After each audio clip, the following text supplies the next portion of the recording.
আসসালামু আলাইকুম প্রিয় শিক্ষার্থী বন্ধুরা, আজকে আমি যে ভিডিওটি নিয়ে এসেছি সেটা হচ্ছে সূরা ইয়াসিনের 22তম আয়াত, 22 থেকে 29তম আয়াত। মানে আল্লাহ আবুদুল্লাযী ফাতরুনি ইলাইহি তুরজাউন, মানে হচ্ছে হাবিবের নাজ্জার লোকটা এসে তার নিজ সম্প্রদায়কে বলতেছিল যে তোমাদের কি হলো যে তোমরা তার ইবাদত করবে না, অথবা আমি তার ইবাদত করব না যে আমাকে সৃষ্টি করেছে, অথচ তার দিকেই আমার প্রত্যাবর্তন।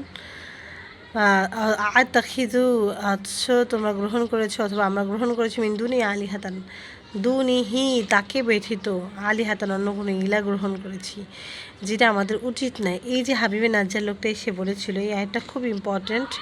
কারণ হচ্ছে এই আয়াতটার মধ্যে হচ্ছে হাবিবে নাজ্জার লোকটার যে কথোপকথন এবং হচ্ছে তাকে যে প্রস্তরাঘাতে হত্যা করা হয়েছে, এই বিষয়ে এইটার মধ্যে হচ্ছে বর্ণনা করা হয়েছে। কারণ হচ্ছে লোকেরা বলেছিল যে তোমরা আমরা তোমাদের কাছ থেকে কোনো উপদেশ গ্রহণ করতে চাই না, তোমরা এখান থেকে সরে যাও, আর যদি না যাও তাহলে হচ্ছে আমরা তোমাদেরকে প্রস্তরাঘাতে হত্যা করব।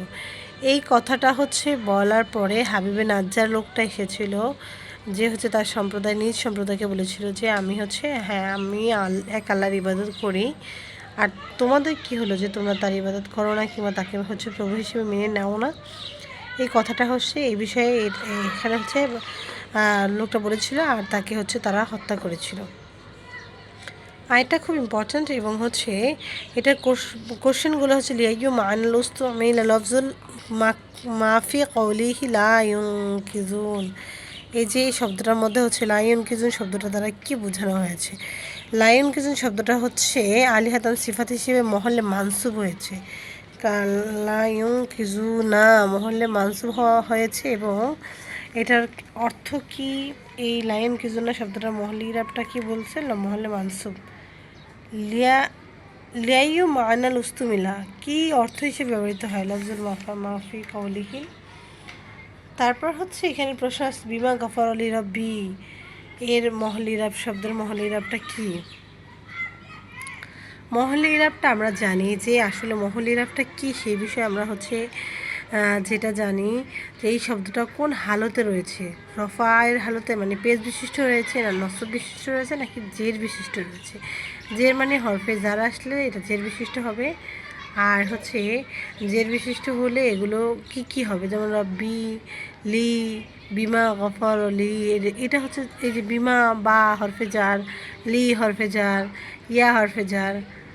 তাহলে এই যে শব্দগুলো জার হিসেবে থাকার কারণে এটা হচ্ছে মাজরুরের মানে হরফে জার মাজরুর দুটাই হয়েছে, বাক্যাংশ জার মাজরুর মিলে ইয়ামালুন বিয়ালামুন শব্দটা মুতাআল্লাক হয়েছে। কারণ জার মাজরুর মিলে মুতাআল্লাক হয়, আর এটা অবশ্যই হালতে মাজরুরাতের হালতে রয়েছে, জেরের হালতে রয়েছে। তাহলে মহল্লে মানসুব হচ্ছে নসব বিশিষ্ট হলে মহল্লে মানসুব হয়, আর হচ্ছে মহল্লে মারফু হবে যখন শব্দটা পেজ বিশিষ্ট হবে, তখন মহল্লে মারফু হবে। এরপরে শব্দটা হচ্ছে লি আলামুল ইশারাত বি কাউলিহি তাআলা। এই যে আল্লাহ তাআলা এই শব্দটা দ্বারা মা আনজালনা আলা কওমিহি মিন বাদি মা মিন জুনুদিন মিনাস সামাই, এই শব্দটা দ্বারা কি বোঝানো হয়েছে? আয়াত দ্বারা এক মুমিন বান্দার শুভ অবস্থায় প্রশংসনীয় মর্যাদার কথা উল্লেখ করেছেন, আর তার বিপরীতে এই আয়াতে কাফের মুশরিক এবং আল্লাহদ্রোহীদের দুরবস্থার কথা উল্লেখ করে হয়েছে। কোরআন মাজিদে ঘোষণা করেছেন আল্লাহ তাআলা যে একটি নীতি পরিলক্ষিত হয় যে যেখানে তিনি ঈমানদারদের পুরস্কারের কথা উল্লেখ করেছেন এবং তাদেরকে সুসংবাদ দিয়েছেন, সেখানে তার সাথে ঈমানদারের পুরস্কারের কথা উল্লেখ করে তাদেরকে সুসংবাদ দিয়েছেন, এবং সেখানে তার সাথে সাথেই কাফেরদের শাস্তির কথা উল্লেখ করেছেন। এর দ্বারা কোনো বস্তুর পাশাপাশি তার বিপরীত বস্তুর উল্লেখকরণ তাকে স্পষ্ট করে তোলে যে যেভাবে আলোকে বোঝার জন্য অন্ধকারে জ্ঞান থাকা আবশ্যক, সেভাবে ঈমানকে সম্যক উপলব্ধির জন্য কুফরের ধারণা লাভ করা একান্ত প্রয়োজন। তাছাড়া লোকেরা যেন ঈমান গ্রহণ করার সাথে সাথে ঈমান না আনার অশুভ পরিণতি সম্পর্কেও যেন জানতে পারে। এরপরের প্রশ্নটা বলেছে বাইয়ানাল হুকমা শাফাআতিন লিল মুনজিবিনা ইয়াউমাল কিয়ামাতি মুফাসসালা, মানে কিয়ামতের দিন মুজনিবিন এর জন্য শাফায়াতের বিধান কি রয়েছে? মৃত্যুর পর জীবনে কবিরা গুনাহে লিপ্ত ব্যক্তিদের জন্য সুপারিশ করা এবং তার কার্যকারিতা সম্পর্কে আকাঈদের মাঝে মতানৈক্য রয়েছে। যেমন আহলে সুন্নাত ওয়াল জামাত কি বলেছে, তারপর হচ্ছে আল্লাহর দলিল কি ছিল, এই প্রশ্নগুলো হচ্ছে খুব মনোযোগ দিয়ে দলিলগুলো পড়তে হবে। কারণ মোস্ট ইম্পর্টেন্ট যে প্রশ্নগুলো আমাদেরকে দিতেই হবে এবং তাহকিক দিতে হবে। আমরা হচ্ছে এই শব্দটার হচ্ছে তাহকিক উল্লেখ করি। যেমন হচ্ছে এখানে তাহকিক দিচ্ছে ফাসমাউন। ফাসমাউন শব্দটা হচ্ছে আমরা জানি যে জমা মুজাক্কারে হাজির, এটা হচ্ছে উপদেশ দেওয়ার কথা বলা হয়েছে, তাই জন্য এটা আমরে হাজির মারুফ।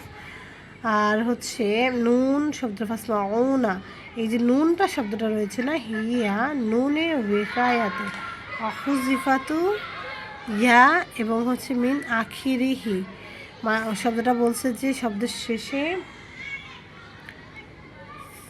ফাসমাউন শব্দটা আছে, যে ফাসমাউনের নুন শব্দটা হচ্ছে নুনে ওয়েকায়াতে অহুজিফা, এটা হজফ করা হয়েছে। কারণ এটা হজফ করা হয়েছে কি, এখানে হচ্ছে ফাসমাউনি শব্দটা ছিল, ইয়াটাকে হজফ করে না নুন জবর না করা হয়েছে। তা আপনার এটা দেওয়ার দরকার নেই, আপনারা হচ্ছে শুধু ডাইরেক্ট এভাবে দিবেন যে সিগা জমা মুজাক্কারে হাজির আমরে হাজির মারুফ বাবে ইফআল মাজদার আল ইসমাউ মাদ্দা সিন মিম আইন। এখানে হচ্ছে জিন্স কি হয়েছে সহিহ, কারণ এটার অর্থ হয়েছে ইজ আলু ফিসামাই, এখানে হচ্ছে শ্রবণ করার কথা বলা হয়েছে। ইজালে মনোযোগ দাও ফিসামি, শ্রবণের দিকে মনোযোগ দাও। আর জিন্সের বিষয়ে আমি হচ্ছে এর আগে আপনাদেরকে বলেছি যে আমি একটা ভিডিও করেছি যেখানে 10 মিনিটের মধ্যে হচ্ছে সবগুলো জিন্স ইনশাল্লাহ কাভার হয়ে যাবে। আপনারা নিজেরা হচ্ছে ওই জিন্সগুলো দেখে নেবেন, ইনশাল্লাহ আপনাদের কোনো প্রবলেম হবে না আশা করছি। তারপরে হচ্ছে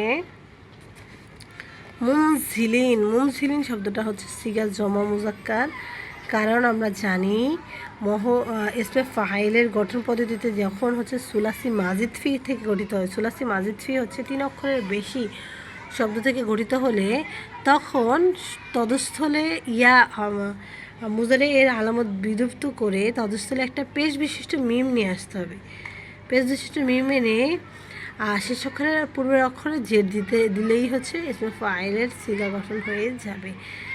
আর প্রথমটা হচ্ছে সুলাসি মুজারাত থেকে, অর্থাৎ 3 অক্ষর বিশিষ্ট শব্দ থেকে আলামতে মুজারাকে বিলুপ্ত করে তদস্থলে একটা আলামতে মুজারা বিলুপ্ত করে ফা কালেমার এবং আইন কালেমার মাঝখানে একটা আলিফ বৃদ্ধি করতে হবে। যেমন ফা ইলুন, ফা, এই যে ফা এবং আইন ইলুন এর মাঝখানে একটা আলিফ বৃদ্ধি পেয়েছে, তাই জন্য এটা হচ্ছে ইসমে ফাইলের সিগা। তো আমরা ইসমে ফাইল এর হচ্ছে গঠনটা জানতে পেরেছি, তাই জন্য মুনসিলিন শব্দটা হচ্ছে সিগা জমা মুজাক্কার এবং হচ্ছে যেমন ফাইলুন ফাইলানে ফাইলুনা ফাইলাতুন, ফাইলাতানে ফাইলুতান ফাইলাতুনা ফাইলা, সরি আমি ভুল করে ফেলছি, ফাইলুন ফাইলানে ফাইলুনা ফাইলাতুন ফাইলাতানে ফাইলাতুন, এটা হচ্ছে গিয়ে সুলাসি মুজারাত থেকে গঠিত হয়েছে।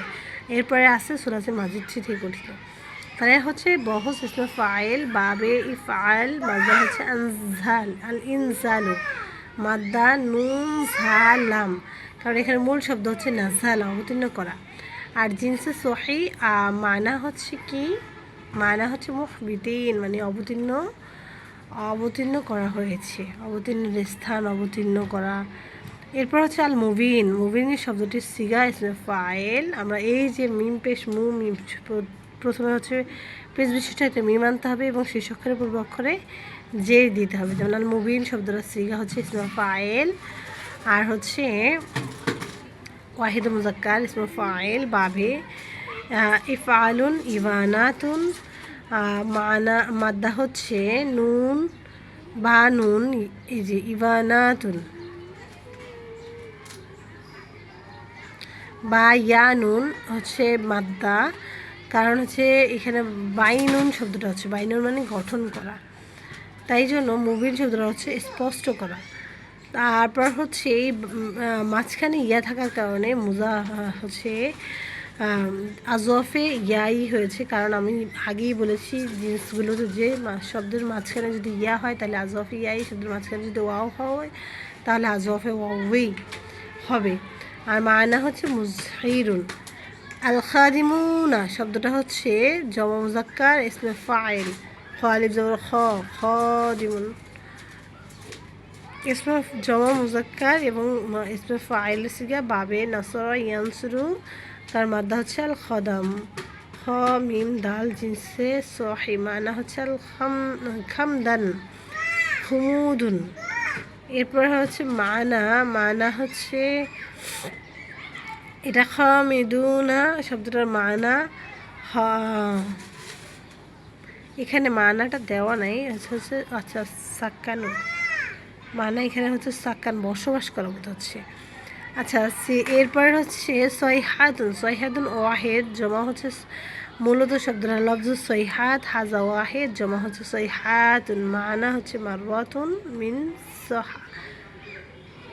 এরপর হচ্ছে জুন্দু শব্দটা হচ্ছে তাও সেম লফজু জুন্দু, হাজা ওয়াহেদ জমা হচ্ছে আজনাদুন জুনুদুন, আজনাদুনও হতে পারে অথবা জুনুদুনও হতে পারে, মানা হচ্ছে আসকারুন, আনসারুন সাহায্য করা, আওয়ানুন। প্রিয় শিক্ষার্থী বন্ধুরা, যদি আমার ভিডিওটি ভালো লাগে অবশ্যই সাবস্ক্রাইব করবেন, কমেন্ট করবেন এবং পাশে থাকবেন। আসসালামু আলাইকুম ওয়া রাহমাতুল্লাহি।